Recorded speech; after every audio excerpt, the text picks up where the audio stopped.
Hello, everyone. Welcome to episode 1.5 in the set theory series. So in this episode, I'm going to be discussing the rules of logic. So we're going to go over the 5 symbols that you see on screen, as well as the rules of inference and all that sort of good stuff. This is sort of a standalone episode where we're just going to be looking at the foundation of set theory by examining logic.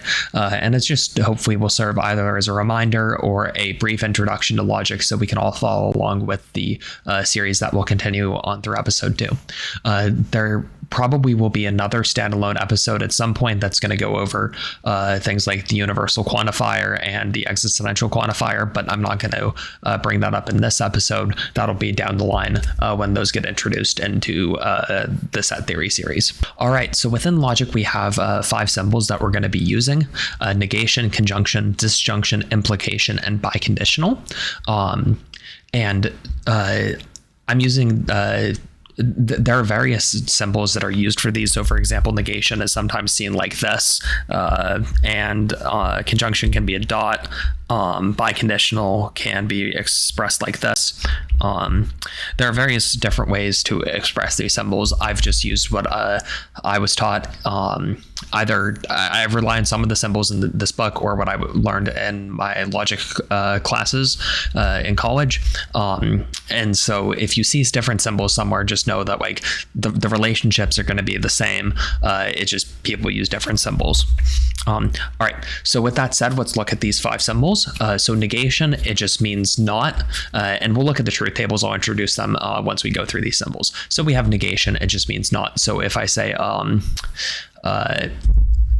the sky is blue, if we negated that statement, it would be not the sky is blue, or the sky is not blue, as we might say more casually.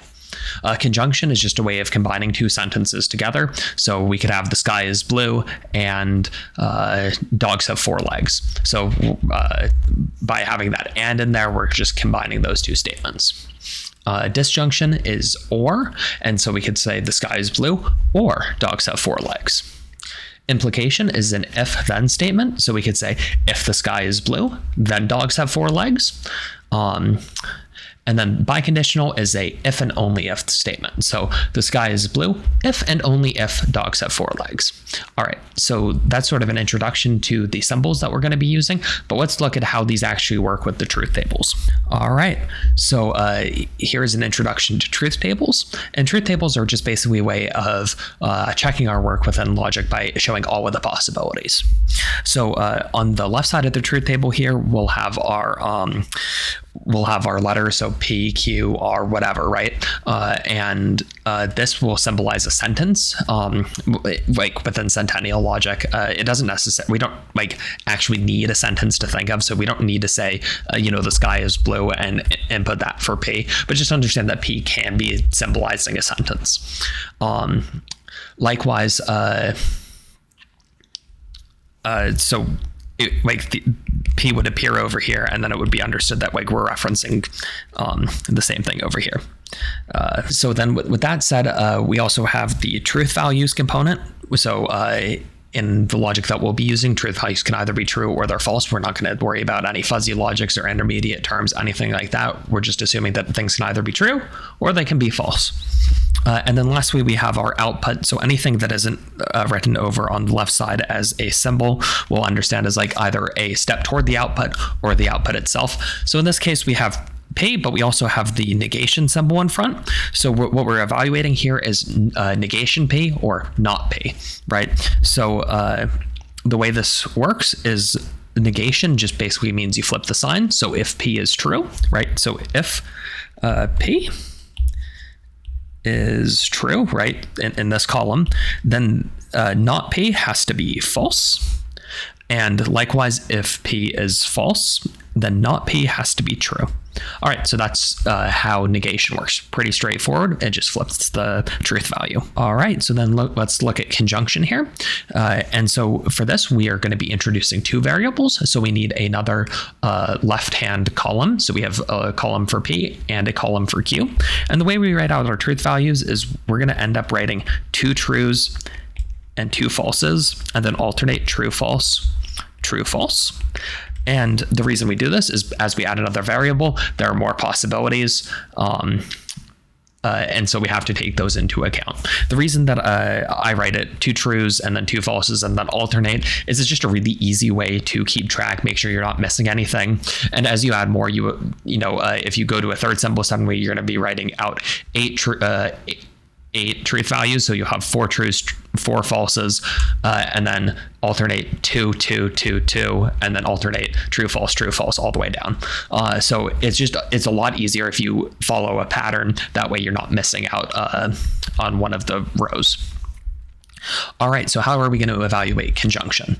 Well, conjunction is saying basically when are both P and Q true, right? So the sky is blue and dogs have 4 legs. And we want to know in what situation those are both true. Well, if the sky is indeed blue, and if indeed dogs have 4 legs, then the statement, the sky is blue and dogs have 4 legs is true, right? So what we do is we look here at our truth table and we look at when is P true and when is Q true. And we can see in the first row, both of them are true. And so the statement P and Q becomes true. For the next 3 rows, however, we can see that we have false in at least one spot. And so then we're going to know that the statement becomes false because both of them are not true. All right, so that's how conjunction works. Moving on, we have disjunction, or P or Q. So the way disjunction works is, again, we're going to go back and we're going to write out our truth values.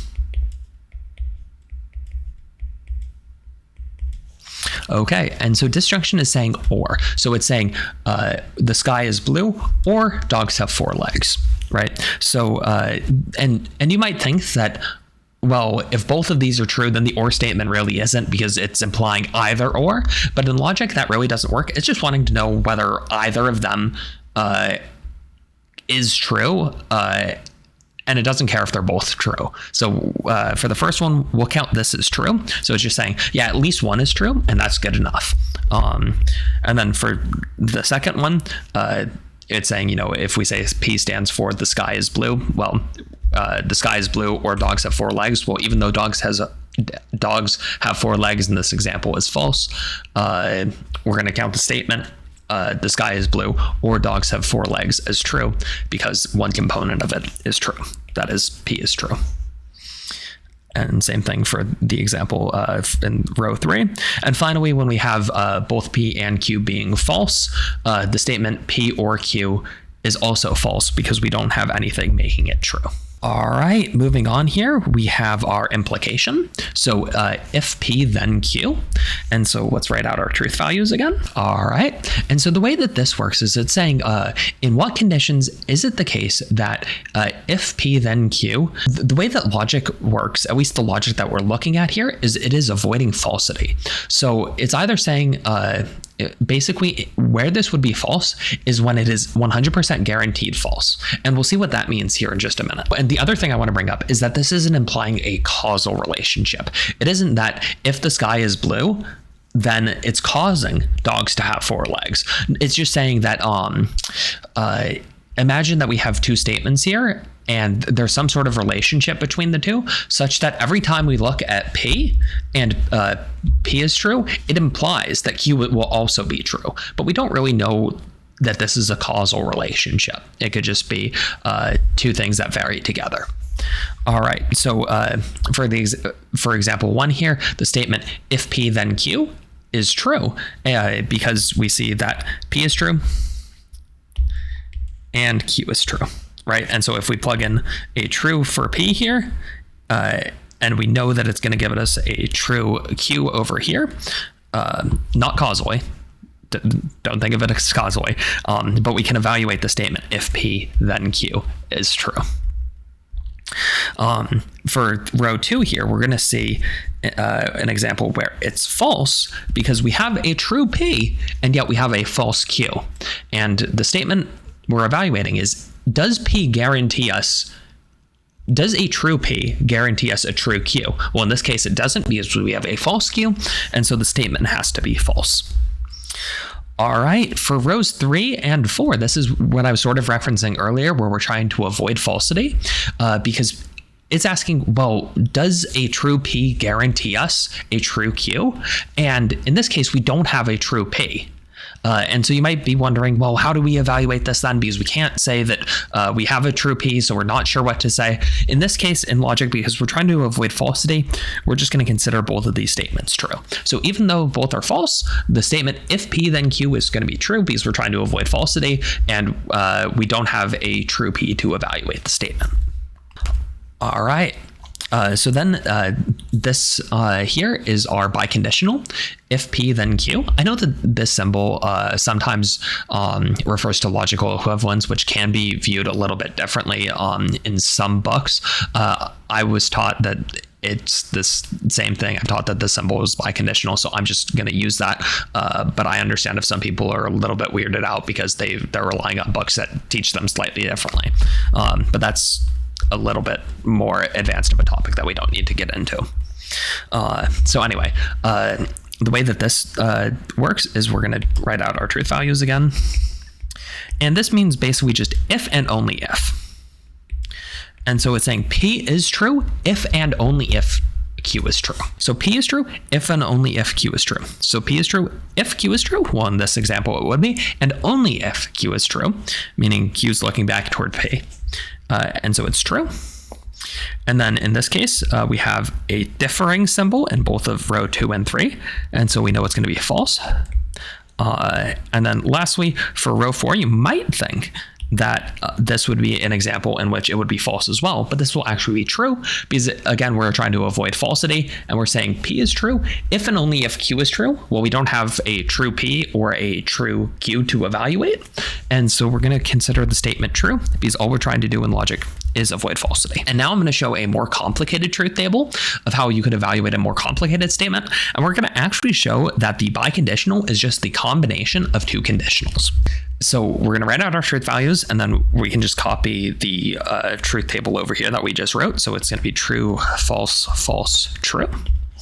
And then we did our implications before, right? So if P then Q was true, false, true, true. And then Q then P, you might think it would follow the same pattern here, but actually it's going to be slightly inverted. It's going to be true, true, false, true, right? Because the counterexample is when the first one is true and the second one is false. Well, if we have the Q as first, it's going to reference the Q first, right? Q is going to reference this column first, and then P is going to reference this second. And so that's why these two get swapped here. Okay. So then what we can do is we can treat this as one statement and this is another, and combine them with a conjunction here, right? And so it's going to follow the same rule as when we did P and Q. And instead of referencing the values over here, we're going to be referencing the values that we just solved for here.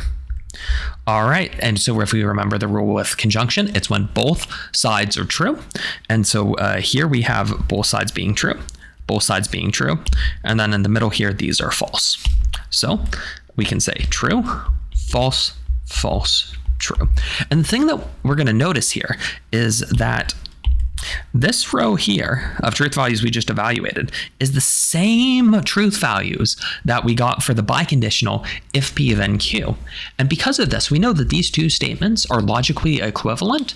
In other words, if P then Q means the same thing as, P if and only if Q means the same thing as if P then Q and if Q then P, right? So that combined longer statement means the same thing as this statement here. All right, so that's an introduction to truth tables, and now let's move on to the rules of inference.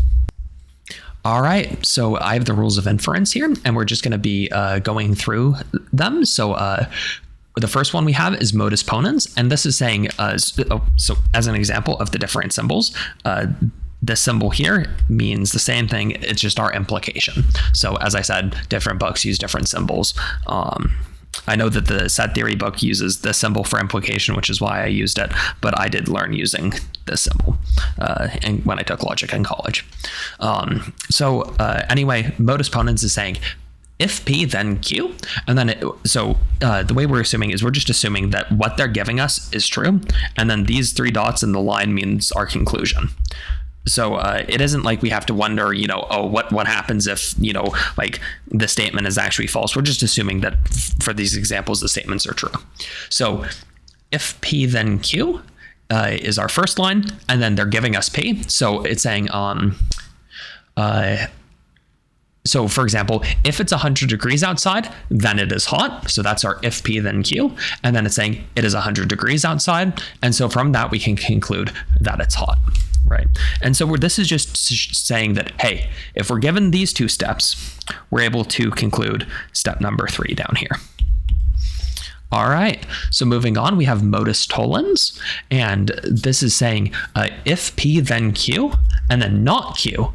And then from that, we can conclude not P. So how would this work as the example? Let's keep using temperature. So if it is 100 degrees outside, then it is hot. And then we know that it's not hot, right? So it's given to us, not hot. And so if we know that it's not hot, well, then we know it cannot be 100 degrees outside. All right. So then here we have hypothetical syllogism. And so this is saying if P, then Q, and if Q, then R, then we can conclude if P, then R. And I think you can see this pretty easily visually, right? So we have a Q here. And so we know if P implies Q and Q implies R, and since the Q's are the same, right, we have this relationship where it's going from P to Q, Q to Q, and then Q to R. And from that, we can see that because they're all connected, the P will end up implying R if P is true. And so we have the statement that we're solving for. If P, then R. All right, so that's hypothetical syllogism. And just as a point, you can solve for all of these in your truth tables. I'm not going to do that here just because it would take too much time, but understand that you could use the truth tables and understand what's going on.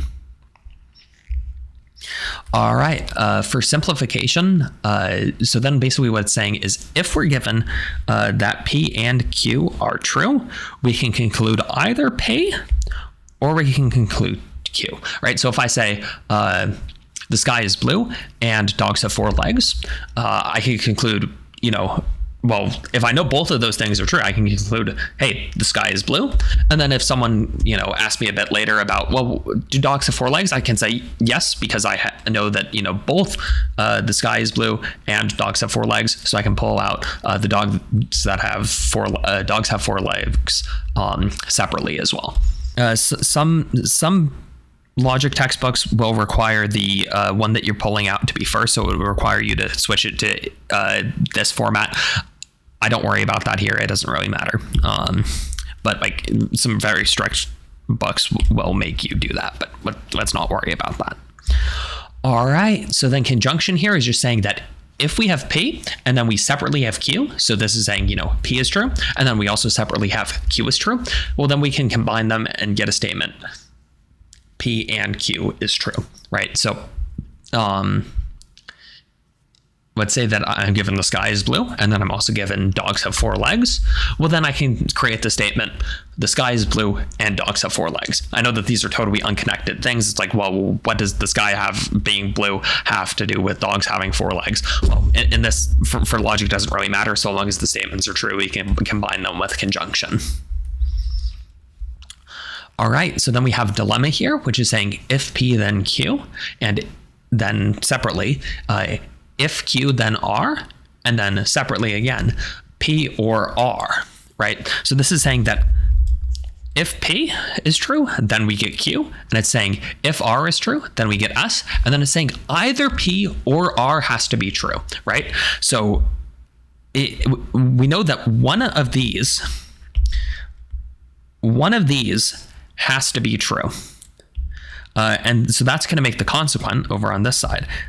One of these has to be true, right? And so that's what we're concluding here, right? Because if one of these has to be true, we know that either Q has to be true or S has to be true, or alternatively, they both could be true. All right, so that's what dilemma is saying. All right. So then disjunctive syllogism is saying P or Q, and from not P, we can conclude Q, right? So if I say it has to be the case that either the sky is blue or dogs have 4 legs, and when I say either, I'm not implying it's they can't both be true, but just English and logic don't map perfectly in terms of like how we think about things and versus how the rules are. But just understand that I'm using or the way we described it before. So it has to be the case that the sky is blue or dogs have 4 legs. And I know that the sky is not blue, right? Let's just imagine that we're in a different world where the sky is red. Well, then I know that I have to conclude that dogs have 4 legs. And that's all that this is saying. And then likewise, we can conclude from not Q, we get P, right? So if we live in a world in which all dogs have 6 legs, then we know that, well, hey, the sky has to be blue then. All right, so then for addition here, it's saying that we can go from P to, we can add whatever we want onto the end of it with an or statement. So how does this work? You might say, well, that's kind of weird, right? But basically, let's say the P stands for the sky is blue. I could say the sky is blue, like given that's true. I can say the sky is blue or I won the lottery today, right? And that statement will be true because there's always going to be one true component of it, which is the sky is blue. It doesn't matter that I didn't win the lottery today because it's an or statement. Notice I couldn't do this with an intersection, or not an intersection, I'm thinking set theory, an and statement, right? So I couldn't go from the sky is blue to the sky is blue and I won the lottery today, because we don't know the truth value of I won the lottery today, right? But the truth value doesn't matter for an or statement if one component of that statement is known to be true. All right, so that's addition. All right, we're making progress. It's just this last section here left. So the summary of replacement rules, or replacement rules, right? So we have double negation, which is saying basically that if we have P, we know that not P is true, right? So just think about it, double negating, if you include don't not do something, right? Well, that's the same thing as do something. And so it's pretty self-explanatory, but the reason that we have to say this is sometimes we run into logical proofs where we end up getting a statement like not P, and then we want to know that this is equivalent to P. All right, we'll go down to commutation next. So commutation is P or Q is equivalent to Q or P, right? That's just saying that we can switch the symbols, or P and Q. Yes. So as I was saying earlier with the dot, sometimes symbolizing the and symbol. So P or Q is equivalent to Q or P, and P and Q is equivalent to Q and P, right? We can switch these, that the order doesn't matter. Now it does matter for our implication. It doesn't matter for or, and, or biconditional. It very much does matter for implication though. So don't be switching implication. Down here we have contraposition, which is saying if we have the statement if P then Q, the statement is equivalent to if not Q, then not P. And I'll leave coming up with an example as an exercise to the reader. But again, you can always go and double check these in your truth tables if you want to.